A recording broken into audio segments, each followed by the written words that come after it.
Shri K V Saridas, ഇപ്പോ BJP Kerala ഘടകം എടുത്ത ഒരു നിലപാട്, സഭ തങ്ങളോട് സഹായം ആവശ്യപ്പെട്ടു, തങ്ങൾ അത് ചെയ്തു എന്ന നിലയ്ക്കാണ്. കേന്ദ്ര ആഭ്യന്തരമന്ത്രി അമിത്ഷായുടെ അടക്കം ഇടപെടൽ ഇതിലുണ്ടായിട്ടുണ്ട്.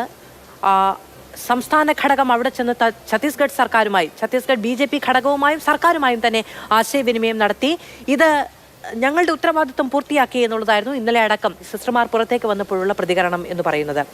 പക്ഷേ ഹിന്ദു സംഘടനകളിൽ പലതും, പ്രധാനപ്പെട്ട പല നേതാക്കളും, ഹിന്ദു സംഘടനാ നേതാക്കൾ വ്യത്യസ്തമായ അഭിപ്രായമാണ് രേഖപ്പെടുത്തിയത്. ഇപ്പോൾ ചിദാനന്ദപുരിയുടെ ഒരു പോസ്റ്റ് വന്നത്, ഇനിയിപ്പോൾ നീതിയും നിയമമൊന്നും വേണ്ടല്ലോ, ആരാണ് കുറ്റക്കാർ ആരാണ് കുറ്റക്കാരല്ലാത്തത് എന്ന് തീരുമാനിക്കേണ്ടത് കോടതികളല്ലല്ലോ എന്ന നിലയ്ക്കായിരുന്നു.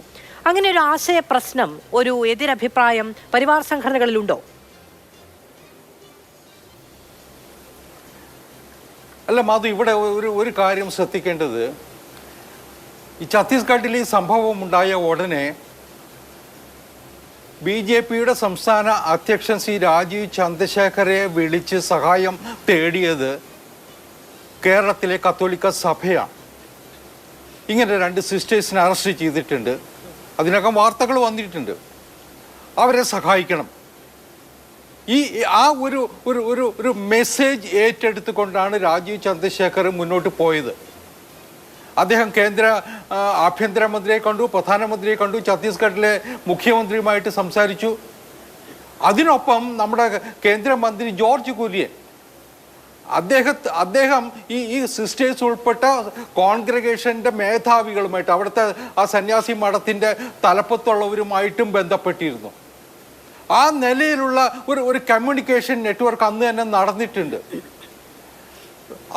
അവരെ ജയിലിൽ നിന്ന് മോചിപ്പിക്കാൻ ആവശ്യമായ സഹായം ചെയ്യണം എന്നതായിരുന്നു ക്രൈസ്തവ സഭയുടെ അഭ്യർത്ഥന.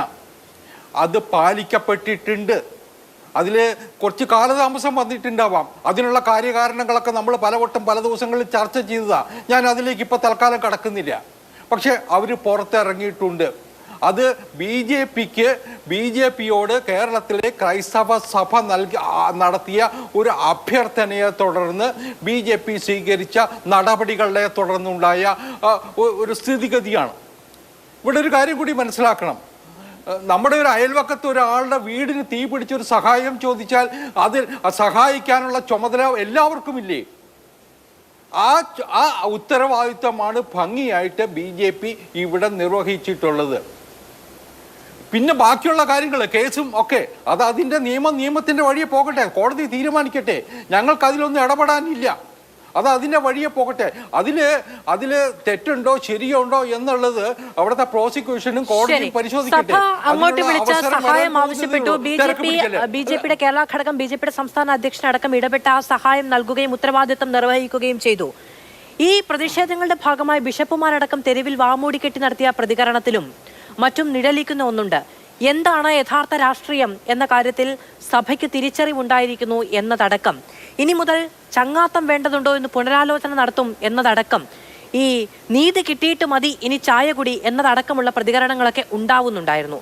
കേരളത്തിലെ ക്രിസ്തീയ സഭകളും BJPയും തമ്മിലുണ്ടായിരുന്നു എന്ന് നിങ്ങൾ അവകാശപ്പെടുന്ന ഊഷ്മളമായ ബന്ധം ഇതോടുകൂടി തകർന്നു എന്നാണോ BJP മനസ്സിലാക്കുന്നത്? അതോ ഊഷ്മളമായി എന്നാണോ, കൂടുതൽ ഊഷ്മളമായി എന്നാണോ? അല്ല മാധു, ഒരു ഞങ്ങളുടെ മുമ്പിലുള്ള ഒരു പ്രശ്നം ഞാൻ നേരത്തെ സൂചിപ്പിച്ചതുപോലെ, സഭ ആവശ്യപ്പെട്ട ഒരു സഹായം അത് ഞങ്ങൾ ചെയ്തു കൊടുത്തിട്ടുണ്ട്. അതിനെ വിലയിരുത്തേണ്ടത് ക്രൈസ്തവ സഭയും ക്രൈസ്തവ സമൂഹവുമാണ്. അത് വിലയിരുത്താനും അതിനെക്കുറിച്ച് അഭിപ്രായം പറയാനും ഉള്ള വിവരവും ഒക്കെ ആ സഭാ നേതൃത്വത്തിനുണ്ട്, സഭാ വിശ്വാസികൾക്കുണ്ട്. അത് നമുക്ക് കാത്തിരുന്ന് കാണാം. പ്രതിഷേധങ്ങൾ ഉണ്ടാകുന്നുണ്ട്, പലപ്പോഴും ഇതിനു മുമ്പും ഉണ്ടായിട്ടുണ്ട്. അതിൻ്റെ പിന്നിൽ ചില രാഷ്ട്രീയമോ ഒക്കെ ഉണ്ടാകാം. ഞാൻ അതിലേക്കൊന്നും ഇപ്പോൾ തൽക്കാലം കടക്കുന്നില്ല. പക്ഷേ നേരത്തെ ഞങ്ങളെ പരസ്യമായിട്ട് വിമർശിച്ചിരുന്ന പലരും, ഇപ്പോൾ തലശ്ശേരി ബിഷപ്പ് ഉൾപ്പെടെ കഴിഞ്ഞ ദിവസം നടത്തിയ പരസ്യ പ്രസ്താവനകൾ നമ്മുടെ മുമ്പിലുണ്ട്. പരസ്യമായ എതിർപ്പുമായി രംഗത്ത് വരേണ്ടതില്ല എന്ന് അഭിപ്രായപ്പെട്ട ബിഷപ്പുമാരെ നമ്മൾ കേരളത്തിൽ തലശ്ശേരി ബിഷപ്പ് മുൻപും ഈ പറയുന്ന 350 രൂപ റബ്ബറിന് കിട്ടുകയാണ് എന്നുണ്ടെങ്കിൽ MP നൽകുമെന്നതടക്കമുള്ള പ്രസ്താവനയല്ലേ നേരത്തെ നടത്തിയിരുന്നത്? നിങ്ങൾക്കെതിരായ പ്രസ്താവനകളല്ലല്ലോ അദ്ദേഹം ഇപ്പോഴും നടത്തുന്നത്. അമിത്ഷാ പറഞ്ഞ വാക്ക് പാലിച്ചു എന്നതടക്കമുള്ള കാര്യങ്ങളാണ്. പക്ഷെ ഇന്ന് കോഴിക്കോട് ക്ഷമിക്കണം, കോഴിക്കോട് അതിരൂപതയും തലശ്ശേരി അതിരൂപതയും ഒരുമിച്ച് നടത്താനിരുന്ന പ്രതിഷേധത്തിൽ നിന്ന് തലശ്ശേരി രൂപത പിന്നീട് പിന്മാറുന്ന സാഹചര്യമുണ്ടായി. ഇരിങ്ങാലക്കുട രൂപതയിൽ ഇന്ന് ഈ പറയുന്ന പ്രശ്നത്തിനെതിരെയാണ് അവിടെ ഒരു ഇടയലേഖനം തന്നെ വായിച്ചത്. അതിൽ വലിയ കുറ്റങ്ങൾ തന്നെയാണ് ഉണ്ടായത്. ഭരണഘടനയുടെ വ്യക്തമായ ലംഘനങ്ങൾക്കെതിരെ, രാഷ്ട്രീയ അധികാരികളുടെ നിസ്സംഗത നിറഞ്ഞ മൗനത്തിനെതിരെ, തടവിലാക്കപ്പെട്ട സന്യാസികൾക്ക് അർഹമായ നീതി നിഷേധിക്കുന്നതിനെതിരെ ഇരിങ്ങാലക്കുട രൂപത പ്രതിഷേധം രേഖപ്പെടുത്തുകയാണ് എന്നതടക്കമായ ഇടയലേഖനത്തിന്റെ കണ്ടന്റാണ്. അപ്പോൾ ആ നിലയ്ക്ക് ഇപ്പോഴും സഭയ്ക്കുള്ളിൽ വ്യാപകമായ പ്രതിഷേധമുണ്ട് എന്ന് തന്നെയല്ലേ? അല്ല, ഞാൻ മാധു, ഇതൊരു സ്റ്റേറ്റ് വൈഡ് ആയിട്ടുള്ള ഒരു പ്രതിഭാസമാണെന്ന് ഞാൻ വിചാരിക്കുന്നില്ല. ചില ഇടവക പള്ളികളിൽ പ്രകടനങ്ങൾ നടന്നിട്ടുണ്ട്. കേരളത്തിലുള്ള മുഴുവൻ ഇടവകകളിലും പ്രകടനം നടന്നിട്ടില്ല. ചില ബിഷപ്പുമാർ ഇടയലേഖനങ്ങൾ ഇറക്കിയിട്ടുണ്ട്. കേരളത്തിലെ എമ്പാടുമുള്ള ബിഷപ്പുമാർ ഇടയലേഖനം ഇറക്കിയിട്ടില്ല. ചില മാധ്യമങ്ങൾ സൃഷ്ടിച്ചിട്ടുള്ള ഒരു പ്രതീതിയുണ്ട്. ഇതൊക്കെ ഉണ്ട്. ഇതൊന്നും ആദ്യമായിട്ടല്ല കേരളത്തിൽ. ഇതിനു മുമ്പും ഇത്തരം ചെറിയ സംഭവങ്ങൾ അല്ലെങ്കിൽ ചെറിയ സംഭവങ്ങൾ പുറത്തുണ്ടാകുന്ന സമയത്ത് കേരളത്തിൽ മാധ്യമങ്ങൾ വളരെ രൂക്ഷമായിട്ട് പ്രതികരിക്കുന്നതും അതിനെ തുടർന്നുള്ള പ്രകോപനങ്ങളും ഒക്കെ കണ്ടിട്ടുണ്ട്. പക്ഷെ ഞങ്ങളൊരു കാര്യം പറയാം. ആദ്യമായിട്ട് ഞങ്ങൾ ഒരു വോട്ട് ബാങ്ക് രാഷ്ട്രീയത്തിന് വേണ്ടിയിട്ടല്ല ഇതൊക്കെ ചെയ്യുന്നത്. ഞങ്ങൾക്ക് വോട്ട് ബാങ്ക് രാഷ്ട്രീയമല്ല. നരേന്ദ്രമോദിയുടെ BJPയുടെ പദ്ധതി എന്ന് പറയുന്നത് പോളിസീസ് ഒക്കെ തന്നെ ഈ രാജ്യത്തെ മുഴുവൻ ജനങ്ങൾക്കും ഉള്ളതാണ്. മോഡി ഗവൺമെന്റ് ആവിഷ്കരിച്ചിട്ടുള്ള സ്കീംസ് തന്നെ ഒന്ന് ആലോചിച്ച് നോക്കൂ. അത് മുഴുവൻ ഇൻക്ലൂസീവാണ്. ഏതെങ്കിലും ഒരു വിഭാഗത്തെ മാറ്റി നിർത്തുന്നതല്ല, എല്ലാവരെയും ഉൾപ്പെടുത്തിക്കൊണ്ട് എല്ലാവർക്കും വേണ്ടിയിട്ട്. അത് ഇന്ന് ഏത് സ്കീം എടുത്താലും നിങ്ങൾക്കത് ബോധ്യപ്പെടും. അങ്ങനെയാണ് ഞങ്ങൾ കേരള സമൂഹത്തെയും കാണുന്നത്.